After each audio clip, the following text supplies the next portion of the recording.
Hello everybody and welcome to my 5th LP project. As you can plainly see by the title screen, it is the game Pikmin. And knowing that I am Pikmin level 72, this should make a lot of sense. I love this game, hence the username. The 72 has nothing to do with it, that's just my favorite number. It's not like I went to a website or anything and it was like, sign up for a name. And I'm like, okay, I'll do Pikmin level. And it's like, oh, that's already been taken. No, nothing like that happened. I just decided to put the number at the end because it's a cool number for reasons that I don't want to get into right now. But what I do want to get into is the fact that we're playing this game for my 5th LP, and I say we stop plotting introduction cutscenes. Instead, let's get into it. Alright. So, if I've been away for 5 weeks, and it feels like it's been so long, and you can see my practice file over there on the right. But, let's go ahead and watch this intro cutscene. Now, I know that a lot of LPs have done Pikmin, but I feel with a namesake that has Pikmin in it, you gotta do it at some point, and I thought, might as well do it now. So anyway, we have interstellar rocket pilot, Captain Alma, flying his rocket in space, and we also have this asteroid. And, apparently blind, Alma crashes into this meteorite. I mean, he clearly had a lot of time to see that coming, and he didn't. And if he's capable of intergalactic travel, I feel like you should have some sort of radar that can sense that. But anyway, upon being hit by the meteorite, his rocket starts plummeting to the planet, breaking off pieces, which fall in many locations on the planet.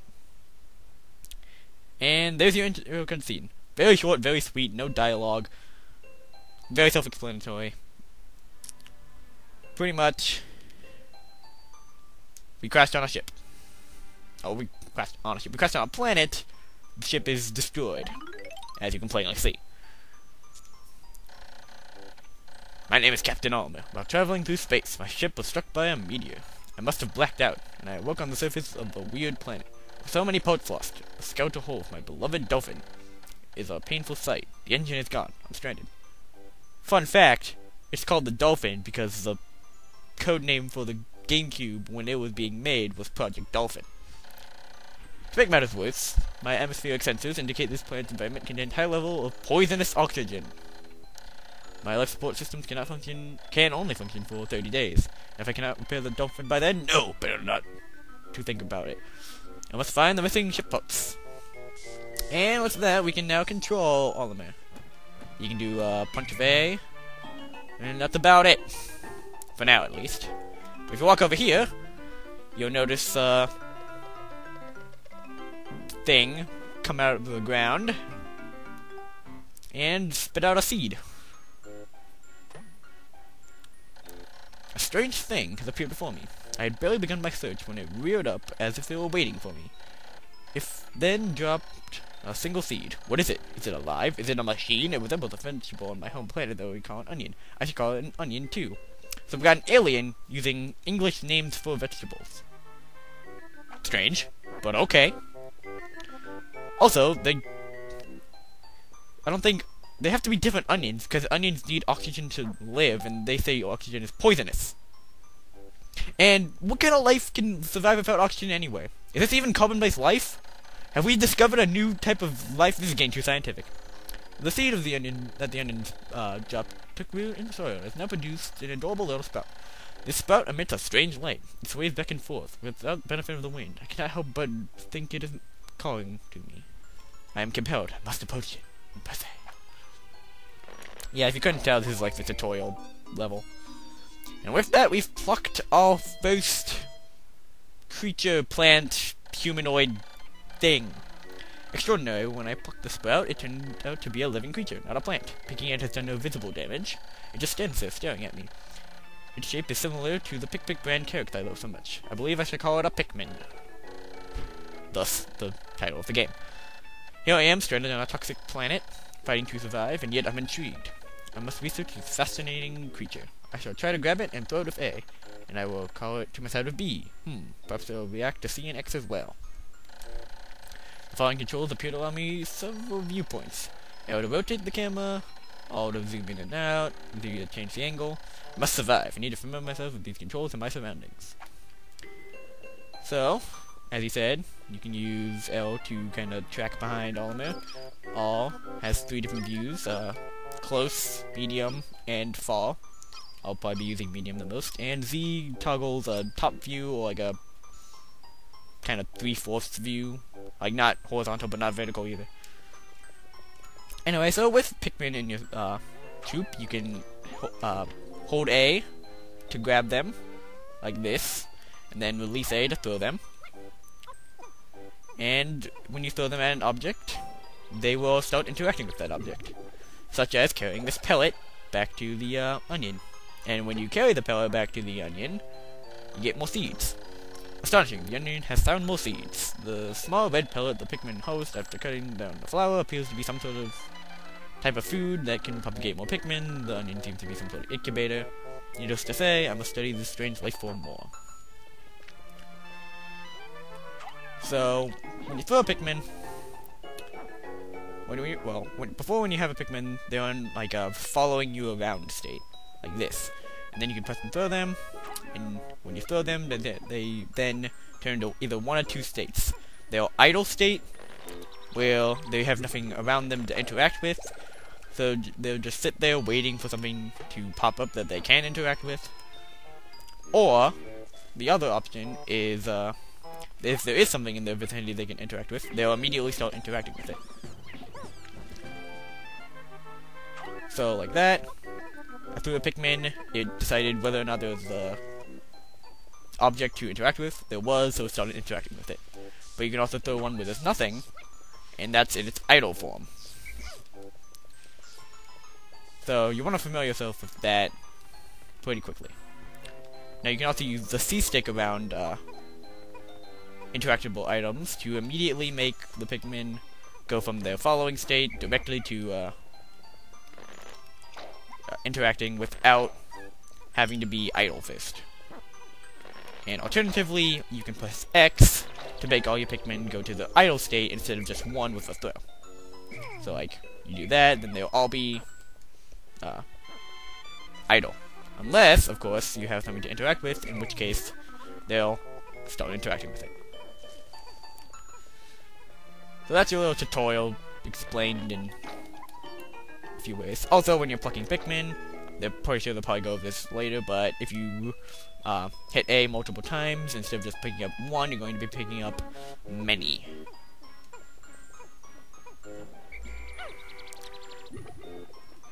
So, just as a recap, you can throw Pikmin to make them interact, you can use the C-stick to make them interact, or you can just dismiss them with X. And you can pluck multiple Pikmin by mashing A. Which you can probably hear, but, you know, whatever. Alright, now let's put the rest on, or not, I guess, just one. And as you can see, everything in this game is pretty clearly marked. You need 10 Pikmin to move this box, so it has a 10 on it. The pellets need 1 Pikmin to be carried, so they have a 1 on it, or a 5. You also notice that the 1 pellets give you 2 Pikmin, while the 5 gives you 5. And a little more on that later. The Pikmin are as curious as children. They form groups to perform tasks that would be impossible for an individual. A glimmer of hope has begun to shine in my heart. If I can use their skills, perhaps I can fix my ship. I shall sum up all I have learned on Pikmin contact. Approach and press A to pick sprouts, press A to grab Pikmin, release to throw, press B to call them, X to dismiss, use the C command, and to command and control the group. L and R and Z to control the camera. I shall record all this in my computer. Even though your ship crashed, why do you have a computer still? And I can press Y to access the computer. Again, where's this computer? Also, look at all the shiny buttons! And if the controller in the bottom didn't make it clear enough, I am playing this on the GameCube version. It's a GameCube disc, but it's actually in my Wii currently. So, not the new Play Control Pikmin, but still it's on my Wii because it's the GameCube disc and I'm using the Wii's GameCube player. That may have just blown your mind. Amazing, there's no mistaking it. My ship's engine whizzed before me, my very eyes. By a stroke of pure luck, I have already stumbled upon the most important piece of my dented craft. And by stroke of luck, of course, he means the need for video games to actually have a story. And if he got stranded here on day 1, well, that wouldn't be very fun of a game, now would it? So, big coincidence, but, you know, it's a video game, so that's gonna happen. Pharaoh has smiled upon me, but how will I get it back to my dolphin? But if we try to carry it, we notice that we do not have enough Pikmin. We need 20 to carry it, we only have 14. And I don't know how it is in Japan, but I always thought it should be the opposite way, with like 14 on the top and 20 on the bottom. Because I feel like in this case, 20 would be a good denominator. That way when you had 20 out of 20, like, you'd have 1 as your fraction, and like that 1 it'd be like, oh, you can now carry it. And if you have more than 20, you can still carry it, and you have more than 1. But in this case, that 20 over 14, it's 10 over 7, which is some fraction, like 1.4 or something. And it's just, I feel like you should be adding up the numerator, not the denominator, to make the fraction whole. But whatever. We're getting too mathy. This is an LP for right now, right? So anyway, as I was explaining earlier, actually, I don't want one on there. These 1 pellets, even though they say 1 only, they give you 2 Pikmin, while the 5 pellet gives you 5 Pikmin. Well, that's because when you match, there'll be pellets later in the game that are different colors from red. If you match the color with the onion, you get bonus Pikmin. So, like, if you brought a red pellet to a non-red onion, you'd only get 1 Pikmin from that. But since you brought a red to a red, you get 2 Pikmin from it. And usually, if you have a pellet, oh wait, hang on. When many Pikmin for each brought at once, I found out rather tedious to pluck them all from the ground individually. This is telling you about the matching A. My wife always told me I was no good at routine tasks. I guess I'll just try to get it all done at once by repeatedly typing A until I pluck all the Pikmin from the ground. I've noticed that when I add Pikmin to my group, they become filled with excitement and flush of bright color. That's when they're following you. At other times, they revert to a paler hue and give off a dim glow. That's when they're idle. Paying close attention to these differences is bound to help me distinguish between Pikmin. So yeah. Anyway, usually when you have a pellet, the number on it represents both the number of Pikmin it takes to carry it, or the minimum number at least, and it also corresponds to the number you would get if you match that color to the onion. The only exception is the one where you get 2 Pikmin if you bring it back to its proper color, because they couldn't make it have the same price as bringing it to another onion. So anyway, now with 25 Pikmin, we can carry our engine, and instinctively they know exactly where to bring it. I don't know how, but we're just gonna go with it because it's a game. And we're just gonna wait here while they take forever to get over here because they're all slow and we don't even have the max. Yeah, well. But so yeah, pellets work how, like, max numbers and all that. So 1 pellets, as a recap, 1 pellets take at the minimum 1 Pikmin to carry, maximum of 2 Pikmin to carry. They give you 2 if you bring them to the right onion, or 1 if you bring it to the wrong onion. All the other pellets will take the number on them to carry at most. Usually it's like double the number is the maximum you can carry them, and they'll give you that number of Pikmin if you bring it to the right onion, or if they bring it to the wrong onion, it's some number less than that. Hopefully that was actually coherent, but I can't guarantee for sure. Oh glory, with the help of those Pikmin, I've taken a huge step towards home. My ship can again lift off. Wait, you're saying that rocket is ready for liftoff? I would not climb into that for a million years. That does not look safe to me. That's like exposed way too much. Also, how did putting the engine flip it around? And how did that fix parts of it on its own? What is this technology? I don't understand. I mean, okay. The glimmer of hope is beginning to burn more brightly. What has become of the remaining parts? The search starts tomorrow. So with that, we've finished the first day. If you didn't know already, Pikmin is a strategy game based in days, so you start a day. And then you have a certain amount of time to finish that day's objectives. You have 30 days in all, as Alma said before, with the poisonous oxygen, his life support, and all that. And then each day you have a time from the morning to night. And you can't stay overnight because there's carnivorous creatures that would eat Alma and the Pikmin. So, the only exception to this is the first day, which is obviously the tutorial, and they wanted to give you as much time as possible, so as soon as you get the first piece, they immediately throw you into night. But, in the next day, we'll get to see the, time proper. Anyway, one day since Impact. I've somehow managed to launch the dolphin. Yeah, really, it was pretty surprising with the amount of gone it is. But I was surprised to see the onion lift off with me. Perhaps the Pikmin cannot survive overnight on the planet's surface, or have they merely decided to join me for other reasons? Either way, it seems like they're going to help me again tomorrow.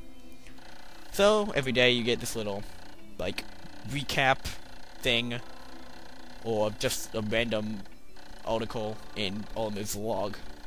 The dolphin is missing 29 parts. If I can't recover them all, I may never return home to my family and planet Hockatate. Analysis shows my life support systems will function for only 29 more days. How can I repair my dolphin in such a short time? A dense forest... such short time. Trust me, you have enough time in this game. Anyway, a dense forest is visible on the surface below, and it holds the key to my survival. I name it the Forest of Hope. I explore it tomorrow.